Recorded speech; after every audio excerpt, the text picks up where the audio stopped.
Drink Cinema! Cheers.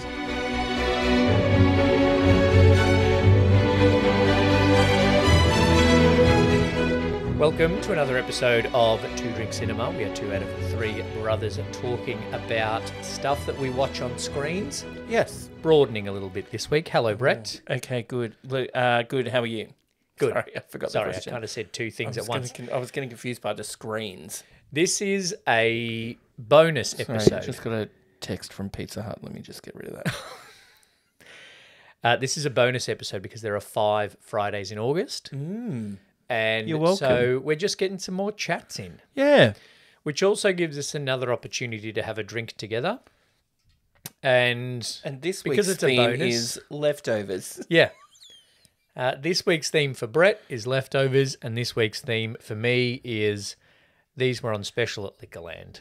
Great. So I've got That's a always a good Mercury, theme. and you've got the Bertie Blood Orange. Cheers. Cheers. I wonder what this will taste like. Mercury's a bit of a tough first drink, Yeah, as it is a hard cider. It's a hard cider. Would you like to get us a stubby holder so that TikTok doesn't ban our videos thinking that we're promoting alcohol because we have a drink while we podcast? Because we're all about the family content Yeah. at 2 out of 3 brothers. Speaking of which, It's my favourite F word, family. speaking of family content, and F words, because Ricky Lake is fat, Hairspray, Oh, Lee. 1988. She's not fat anymore. I don't know. I haven't seen her for maybe about 20 years. The point of the movie I know. is that she's fat. Yeah. And that is the movie that we're watching for Rainbow Popcorn next month, but we are doing it live at Pride of Our Footscray. Yes. So you should come along. I'll be there. Good. Have you had thoughts on your cocktail yet? You know what? I was having some thoughts. Is it gonna? Oh, yeah. It's not going to taste like Hairspray, hopefully. Well, no, I hope not, because that would taste bad. Yeah, it would, and people would not buy it, and then the bar would not be happy because their bar sales would not be high. Yeah. So it won't I've taste got some ideas. like Maybe I'll call it a Hairspray Ricky Lake. or Cooties. No, I don't know what cooties taste like. That's fair. So maybe it will. Yeah, who knows? but Cooties, I would imagine, doesn't taste good because people don't want Cooties. But I don't know. I was trying to think of some other thing that you want that doesn't taste good. You don't want that tastes good, but I couldn't think of it. Oh, yeah. I see a meme occasionally that's like they shouldn't have made housing insulation look like fairy floss because one day the intrusive thoughts are going to win. Yep. And I'm just going to have a mouthful of fiberglass. And then I'll be in all sorts of trouble. Not me. No. I don't have intrusive thoughts like that. Anyway, 5th of This September. is not a therapy session for Lee. 5th of September at Pride of Our Footscray. Ticket links in the episode description and on our socials at 2 out of 3 brothers. Hairspray, 1988. You don't need to have watched the movie. No, because we're going to watch it there. We're going to watch it. We're going to talk. We're going to reminisce about 1988. Oh, what a great year. A monumentous year. Great in year. The history Of 2 out of 3 2 brothers. out of 3 brothers. The... Because otherwise, you'd just be sitting here talking to yourself. Well, I'd have to talk to the other brother. And then it'd be 1 out of 2 brothers. It'd be 1 out of 2 and you'd brothers. just be sitting to yourself. I'd be talking to myself. Yeah. If we do talk about nostalgia of 1988, Mum's going to say her line, "Oh, I don't remember the 80s. I was too busy." Pregnant. Pregnant, and then she probably doesn't remember the early 90s because she had 3 kids then, This was a pity. It was pretty good. according to some. I don't remember much of it. Shall I go straight into nostalgia, speaking of the 90s? It sounds like a good transition. A friend of mine invited me to join a group which is basically for 90s kids on Facebook, Nice. which also shows the aging of Facebook. Yep. As some kids told me today, only old people go on Facebook. Yeah. Pretty true. But we're on there because millennials are old now. And one show came up and it was Genie from Down Under. Oh my g'day. Now, Then you came along with the opal in your hand. Now your every wish is my command. That's good how memory. it said. Yeah. I Genie thought from down under. And then he goes, "G'day." I thought Ernie Dingo was the genie. No, the genie was a white guy. Yeah, the genie was I don't know. He was just he's known for an IMDb is the genie from down under, and that's it. But it has Reese Muldoon and Mark Mitchell Sure. in it. I reckon Glenn Meldrum was the genie. Baz. Molly's brother. Yeah.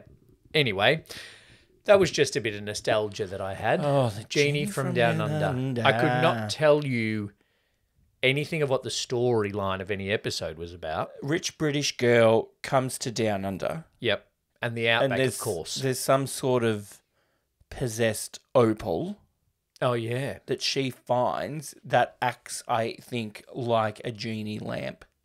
Yep. So, But now, instead of coming out of the lamp, it comes from one of the underground homes of Cooper Pedy where opals are from. That's exactly what happens in the pilot. And she just gets what seems, in my memory, like unlimited wishes. 'Cause Well, if you only get 3, that's a pretty short show. only limited by the number of seasons that ABC renewed it for, I imagine. You know what? 1? What does it say? Do you reckon there's more?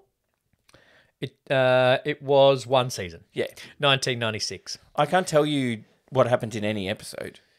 No. They're on like some outback ranch house. That being said, Genie shows, I can't tell you what happens in any episode of I Dream of Genie. They go to space. She lives in a bottle. Yeah. They nearly get caught. And she saves the day.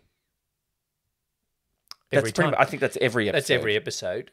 What To was I say watching the other sitcoms day? were formulaic in the 60s is an understatement. I read something about I Dream of Genie, though, is that the reason that she lived in the bottle, because often genies are out and then they're out, she lived in the bottle because in that time they wanted no possibility that him and her could sleep together.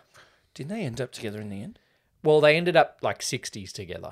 Oh, separate beds. Yeah, yeah. I was watching something the other day, and I can't tell you what I can't remember what it is, but it was so sitcom. Yeah. Like, it was such a sitcom trope of something happening. That's good. I can't remember what it was, so moving on. The nostalgia of Genie from Down Under led me to another nostalgia that you Round will the love. Twist? No. I tried to show some kids Round the Twist the other day, and they were just like, what the hell is this? Well, it was weird. Do you remember that one where their lips got... Something happened with their lips? That's the scene from The Matrix. No, I'm pretty sure something happened with their lips in Round the Twist. What I remember is his fingernails grow up his hands and become scales Okay. because he's turning into a fish or a mer person. Yeah. I also remember he wheezes into the lake Yep. And then he gets possessed because the spirit comes up his wee into him Yep. and he's possessed. My friend who is an editor, just another tangent, speaking of Round the Twist, my friend who's an editor just sent me her book that she recently edited of short stories. She's like, oh, it's real gross kind of body horror stuff. And I Okay. said, all I can think of when it's body horror is Round the Twist. Not any, like, legitimate horror. No. Okay. Like gross out, weird stuff happens to your body stuff. Oh, okay. I just go to Paul Jennings' books, which are Round the Twist. Yeah. And she's like, yeah, it is that, but like adult. Okay. Human centipede kind of shit. Or more Yeah. South Park human cent iPad. No, more like the body gets gross. Like Yeah. transformation Yeah. stuff. Anyway. Yeah, not Cool. just gross out horror like Human Centipede. My other nostalgia I had when I remembered Genie from Down Under was Push pops. Alex Mack. Fuck me. Alex Mack. What a show. I reckon probably 1 season of that as well. Oh, it was American. And she could melt. She was basically the T1000. She could do a lot of things. 4 seasons. from 1994. Sorry, I can't remember the theme song to that one, Alex. Oh, Larissa Oleynik. Yeah, she's a someone. Who ended up in lots of other things. Most notably, 10 Things I Hate About You. Yeah, she's the other girl. Yeah. The non-Claire Danes. Claire Danes? She's also in Third Rock No, from the Sun, which not Claire I Danes. have not continued watching. She dates... It's not Claire Danes. Julia Stiles. Julia Stiles. Julia Stiles and Sorry. Heath Ledger, Larissa Oleynik and Joseph Gordon-Levitt. Yeah, that one. Yep. Alex Mack. Could Alex melt, Mack. but also like zappy electricity powers? And invisible? Possibly. Or green goo? No, not green goo. She could melt. I think she could go invisible. Quite often melted purely to just go under a door. That was the main thing she did with her melting. That was in the credits. And I think it was a bit Spider-Man-y her origin story. Like she was in a lab and got After getting contaminated. splashed with an experimental chemical, junior high school student Alexandra Mack finds that she has uncanny new powers, such as the ability to shoot electricity from her fingers Got it. and morph into a blob of goo. Yep. Unfortunately, It wasn't green, it was metallic goo. Yeah. Unfortunately, Alex has to keep her powers a secret because the company that manufactured the chemical would love to find out who got doused with it. Yeah. It doesn't help that Alec tends to glow. Yeah. When she gets nervous. But her best friend Ray and super smart sister Annie are there to help out. First episode, 8th of October, 1994. The Secret World of Alex Mack. Oh, what a great... Can you check it on Just Watch? Yes, I'll see. We can watch some during our next planning meeting once we're done with The Mole. Done with the mole. We're watching the end of The Mole. I've got to know if it's Michael Mack. or not. Or did Michael just get eliminated? Oh, it's not available on any of my streaming services. All right, we'll have to watch The Mole then. Can we talk about The Mole? It went for 4 years. Yeah, 4 seasons. Wow. We have talked about The Mole before when we watched season 1, Yep. but we are watching season 2 on Netflix. Disappointed Grant Bowler's not there because the Australian mole is obviously the pinnacle Yep. of mole-like behaviour. This is very American scripted, though. We've said it. Oh, they're the actors. last time we talked about it. It's 100% their actors. Yes. If any of them don't gain 100,000 Instagram followers, they'll have considered the show a failure. There will be plenty that won't. That old dude. That reminded me of Fred Willard every time he spoke. Yep. Is him. he gone? I'm pretty sure he's the gone. last one, wasn't he? It's- Anyway. It's a typical cast, though. Like when they're casting reality shows, they just tick diversity boxes. And that's another thing that makes me think overly produced / actors Yep. is that if they just took applications and went, we want to get a diverse cast that is likely to clash, half of them wouldn't be mid-20s and hot. No. Like, Yeah. they're all too similar. But then because And they're then they go- actors, they and then all they go- act a different character. Yeah, and they go, oh, we have to get an old dude. Yeah, okay. We have to get an old dude, someone that's not so good looking, one gay, we assume, actually. Unlike the mole, He was the I mole. can see. He is the mole, So moles are blind, aren't they? pretty much. Great. Because they spend most of their time underground. Great. Michael that's great. did a very moley behaviour Very mole-ish. because he was like, I'm a swimming coach, but couldn't actually get underwater. No, he did that thing where he picked up the thing and then, like, instead of dropping it, he, like, pushed it. Yeah, that was his second moley behaviour. He was like, I can't swim, and then told the camera that he was a swimming It's like coach. that bitch last season Oh, who was a pilot and couldn't read a map. Anyway, we Yeah. can't talk about this forever. We could, but maybe we shouldn't. I definitely We're going to have a mole viewing party. maybe a pride of our Footscray. Maybe.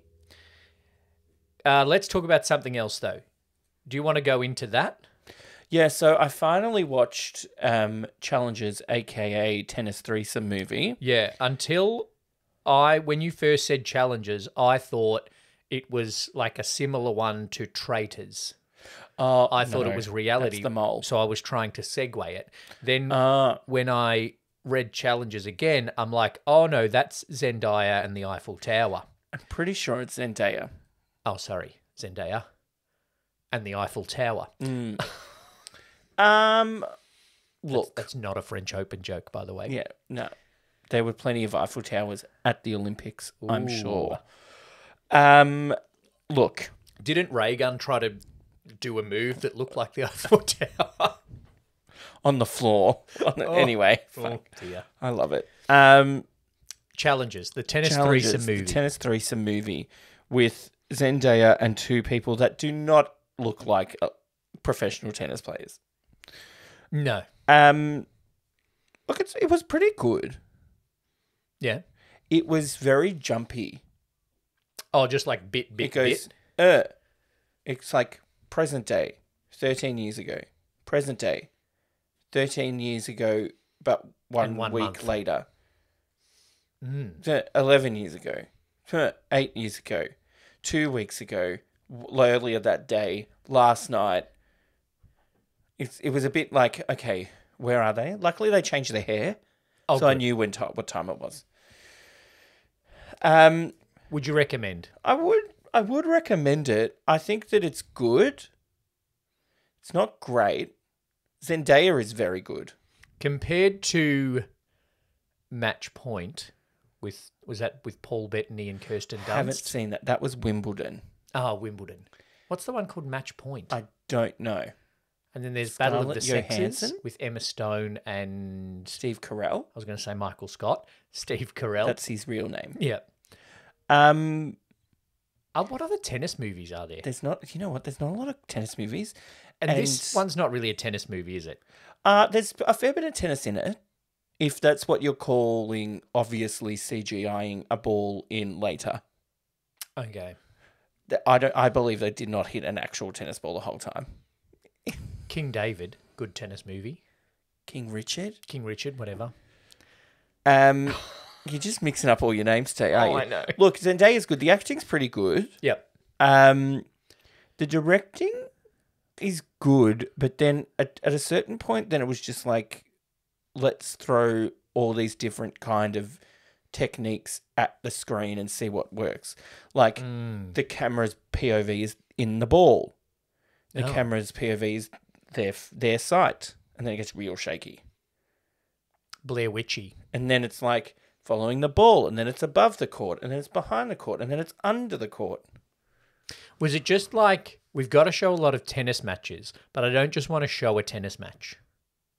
Do you know what I mean? Yeah. Like, I don't just want to be at the end of the court showing tennis. Yeah, and also the tennis is unrealistic. Of course.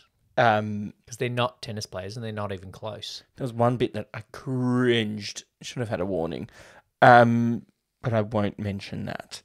The ending I thought was bad. So I thought it was leading up to this thing. They end up in a thruple, don't they? Oh? They introduce triples to Wimbledon and they win. Yep, that's it. Mixed That's exactly triples what happens. because they're a thruple. And obviously it's building all this tension of off-court tension. Who's she going to choose? And then they're showing the end of this present-day match between, Prince Philip and whoever the other guy is. Prince Charles. And then there's all this tension. And I was just like, we only know there's tension because we know what's happened in real life off court. Yeah.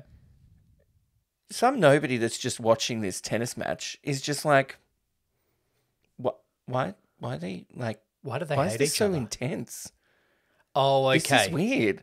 Why is he just standing there and not serving the ball, which annoyed the shit out of me? There's time limits. I was like, what? Why? Anyway, it was a really bad ending. And so then there wasn't any kind of reaction from the people who didn't know about what the fuck's going on here between these two blokes. No. Is it Zendaya's least good looking on screen? Zendaya's least good looking on screen love interest? Yep. What are the other ones? Tom Holland. Tom Holland, Zac Efron. Zac Efron. Is Chalamet, are they a love interest? Anyone in Euphoria. Yeah. They're all less good looking than them. What's Zendaya and Chalamet? Dune? Fucking Dune. I don't know if they're a love interest. I haven't seen the second one yet. They have love interest hints at the end of the first one. Right. But also, if you're casting, even if there wasn't love interest between that character and that character in Frank Herbert's book in 2020s. Oh, yeah. Yeah. If you're casting Zendaya and Chalamet and they don't make out, people will want their money back. But also, if she has a love interest in the Dune movies, most of them are better looking than the guys in this movie, unless her love interest in Dune is Christopher Walken. Yeah, okay. Because the other options, there's Jason Momoa, Yep. Austin Butler. Yep. Even Florence bald-headed Pugh. and white. Florence Pugh, Yeah. better looking. Rebecca Ferguson. Yep, okay. Dead Oscar Isaac. Yep, fine. Dave Bautista. Fat Worm. Fat Stellan Skarsgård. Fat Stellan Skarsgård. Anyway. But yeah, I would recommend watch it. It's a good watch. The acting is good. The director tries too hard towards the end. And the story works except a bit for the ending. Yeah, and it drags a bit. Okay. And there's What would you give it out of 3.5? Out of 3.5, if I do my maths correctly, I would give it a 2.34. That's not bad. I don't think I did my maths correctly. I've started I'd watching... give it a 7 out of 10 if we're doing real numbers. All right, that's pretty good. Actually, then I could have just... No, continue. You've been watching something. I've been watching a horror show.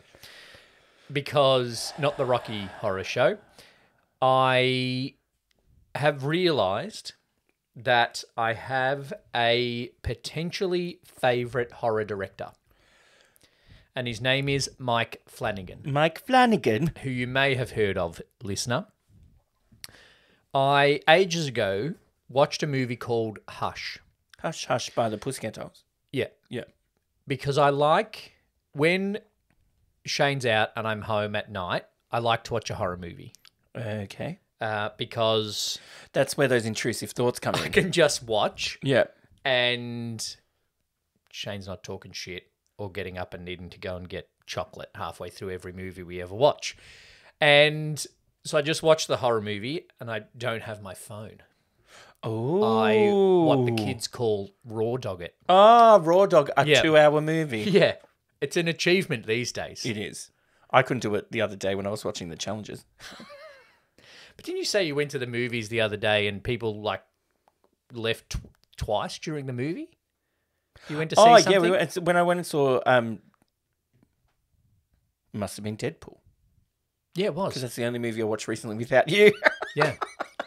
And when we went to see Some Like It Hot, it was all old people who could make it, are used to. They've had a tough life. They can sit through a 2-hour movie with Marilyn Monroe. To be fair, probably takes them 5 minutes to get up, a lot of that audience. Yeah. Would need some assistance.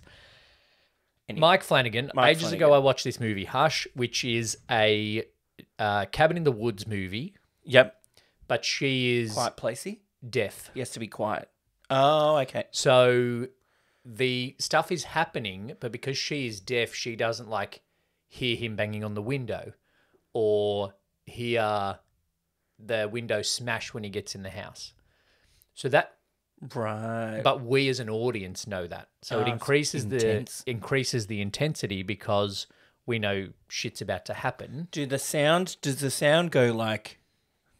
Yeah, there's silence. Nice. There's lots of silence. Because you know, a great movie reviewer once said that suspense is made in the silence. Well, Hush is it. Hush is it. Hush is made in the silence. And then that would have been like 3 or 4 years ago. And then I found this show on Netflix called The Midnight Club. Okay. Which is some youths that are terminal. Ill? Yep. Okay. All living in a boarding house type arrangement as palliative. Sounds depressing. So is it a palliative care version of The Breakfast Club? Yeah, Okay. but better than But you more like the likeable Breakfast characters? Club. Yeah, yeah. So you'd feel bad when they die? Not like Judd Nelson, just like, yeah, I really don't give a shit. Yeah. And there's horror stuff that happens in the house, but they also tell a different... Their midnight club is they get up at midnight, have a fire, sneak some wine, and tell a scary sounds story. like fun. Yeah. It's pretty about the illness. And tell a scary story, and then one dies of cancer. And that's Mike Each Flanagan. episode? No. No. Like, it's a sin? One across the season dies. Anyway, Mike Flanagan directed that. And I'm like, oh, I like this guy.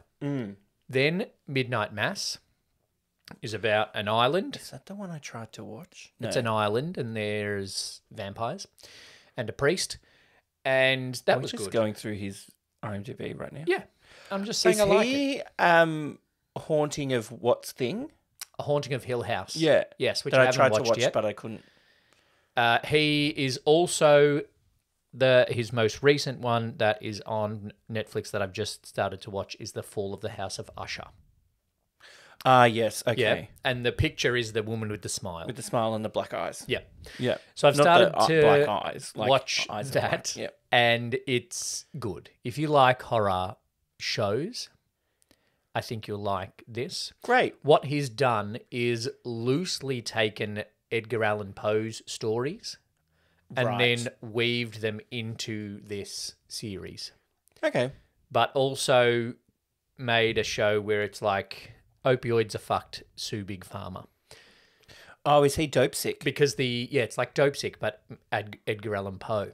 Oh. So at the start of it, the family Usher, who owns Fortunato Pharmaceutical, Right. are being indicted by the DA. I thought it was all about Usher's record label. No. So it's not Empire, but for Usher. No. Okay. Not Yeah, Yeah, Yeah No. is the only Usher song I can think Oh of. my God. Oh, yeah. Yeah. He's had a few hits. It's not The Fall of the House of Usher. It is the music artist Usher. They're doing that, and all of the other members of the family have died, and then each episode is how each one of them died in a horrific circumstance. So how the House of Usher fell. Okay, great. Not great, but yeah, cool. And Mike Flanagan's one of these guys who casts the same people. I was going to say, I'm pretty sure E.T. was in it. Yes. The one I so watched. E.T. is in Fall of the House of Usher. Yeah. He's in The Haunting of Hill House, and he is in Is that Bly Manor? Midnight Mass. There is also The Haunting of Bly Manor. Right. Is Mike Flanagan's as well. The woman that was in Hush is also in all of those things I've mentioned as well. Are they scary? Yes. So when I see posters like this new series in Netflix is the scariest thing that's ever happened. No, it's not the scariest thing that's ever happened. Okay. But they are scary. Okay. It's not living up to the headlines of every new horror series that comes on Netflix and then Urban List or bloody Yeah. whatever Ranker. says, this is so scary people had to turn it off. Oh, that, yeah. It's not that I scary. hate it. Speaking of things that are disturbing but not scary. Well, one more thing about Usher. Yeah, go for it. So Mike Flanagan uses a lot of the same cast. A few of the kids that were in Midnight Club are in this, but as adults. And one thing that one hasn't worked. There's Okay. one actress, right, the woman who plays the deaf writer in Hush, plays the ex-alcoholic woman school teacher in Midnight Mass, and she's very Okay. good at that. Yeah. And then she's playing a very rich, bit weird PR manager for the House of Usher in House of Usher. Okay. And she has got all of those parts down. So she's the Sarah Paulson of... But there's another woman who plays the weird, overly religious one in Midnight Mass, the weird woman that is in the woods in Midnight Club, Okay. and she is meant to play another one of the rich daughters of the House of Usher, but she just is being a bit stern school teachery weird like she has been in the other show. So she hasn't nailed it. The breadth as well as some of the others. So she's the Emma Roberts. Was she Yeah. in any of them? Yeah, she was in a couple. Does that make E.T. the Evan Peters? But older. Or the Kathy Bates. Do you know the name of the E.T. guy? The guy from Henry E.T. Thomas? Henry Thomas. Thank you. Well done. Kathy Bates is not in it, but I'm going to watch The House of Usher, and I do like it, and then I'm going to work my way through everything Mike Flanagan's ever done. Sounds like you have done a lot of it. So I wish you good fortune.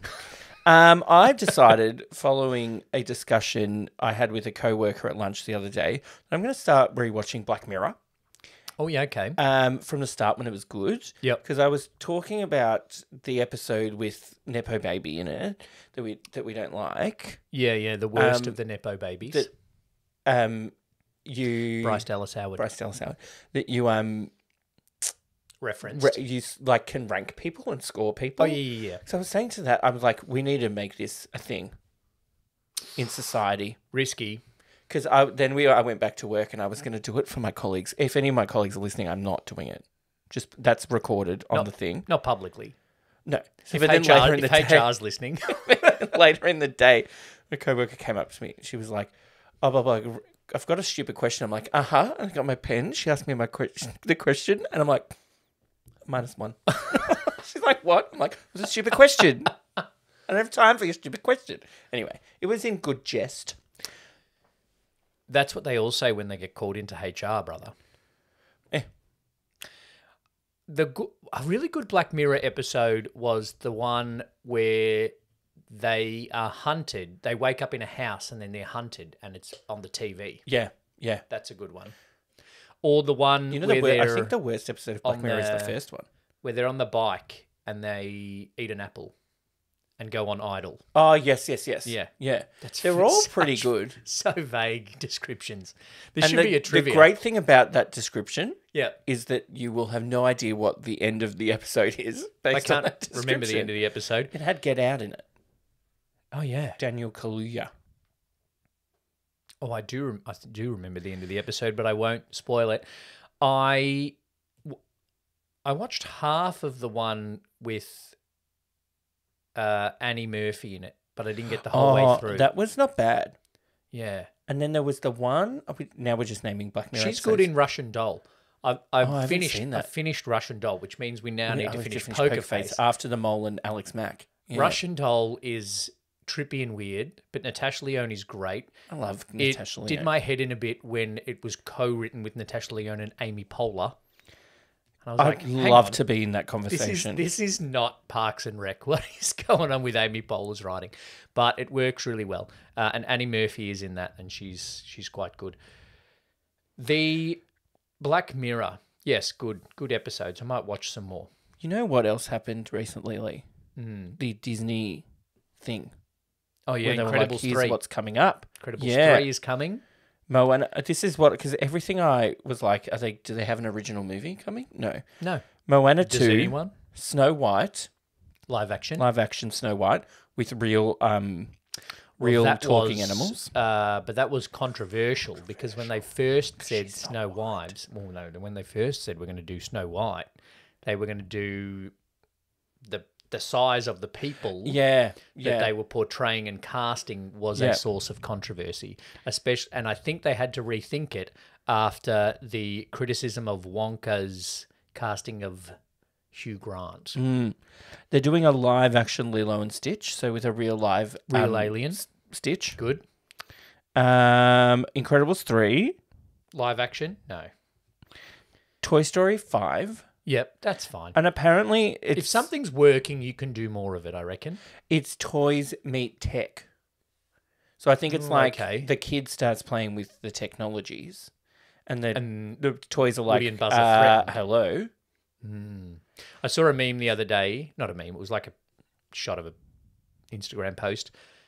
And it was like, I'm preparing for a junk sale and this is actually what I'm selling. I feel like Andy's mum because it was a box of the toys from Toy Story. That should be illegal. Frozen 3, Zootopia 2, Star Wars Skeleton Crew. Oh, yeah, that's a kid's one. Is that a TV show? It will be, yep. Is that Jude Law?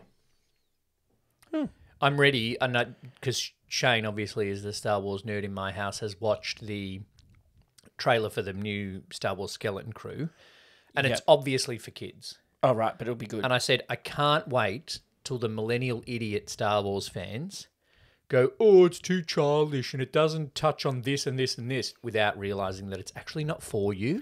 Yeah. Agatha all along. Well, I saw the trailer for that, and that makes me want to watch WandaVision. Because I watched WandaVision and liked it. Right? So I want to watch Agatha, because also Catherine Hahn. Catherine Hahn is a winner. Aubrey Plaza. Fantastic Four. Oh, okay. Daredevil Born Again. All right. Avatar 3. Yeah, I wonder which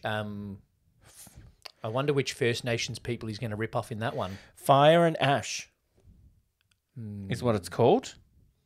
So they're going to have to burn something down. Yeah. So he's ripped off African people, Avatar 1.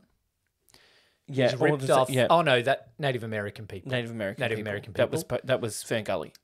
He's ripped off Pacific Island people. Yep. Avatar 2. Yep. Who's he going to rip off for Fire and Ash? Know. Maybe that's Africa. No. South America, because it'll be the Amazon. Oh, yeah, of course. Done. Freakier Friday. Oh, yeah, they're coming back. That'll be okay if it's because it's Jamie Lee Curtis and Lindsay Lohan. Yeah. So that'll be okay. I'll probably watch it. Yeah. Tron, Aries, if that's how we're saying it. That's a long time between Jeff Trons. Bridges is back. Evan Peters. Jared Leto. Monster Jam. Is Jeff Bridges in Dune? Or is it someone else? So. Because he's also better looking than the guys in Challengers. This might be a new movie. Monster Jam.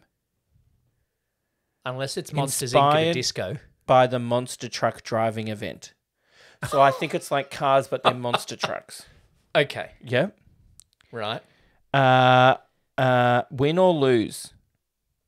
Oh, Pixar's first ever original TV series. Because they have to fill the slots on Disney+.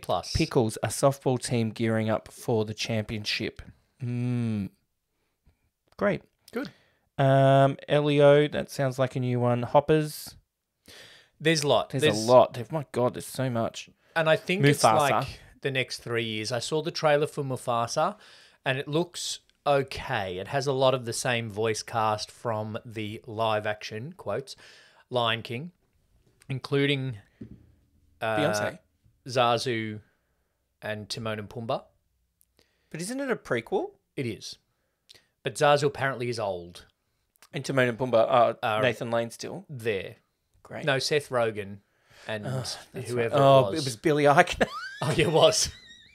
Seth Rogen and Billy Eichner. And then who was Zazu? Rowan Atkinson. No, John Oliver. John Oliver. It's a prequel, Lion Kings right? Up. Scar is a son of a king. Mufasa is a stray and is lost. Oh. And then Scar's family take him in, much to Scar's Scar convinces them, his name's not Scar, convinces the family to take Mufasa in. But then they're like, brothers? Mufasa, you have to find your actual family in your actual home. Oh. And so he goes off and I think fights people for his actual land that should have been his birthright. Okay, great. So it will be a very happy ending for Mufasa. But I said if they don't include why Scar now, I'm going to say, hates Mufasa, it's not going to be a good movie. I would assume based on there's going to that be a Scar. Is that Mufasa doesn't find his family.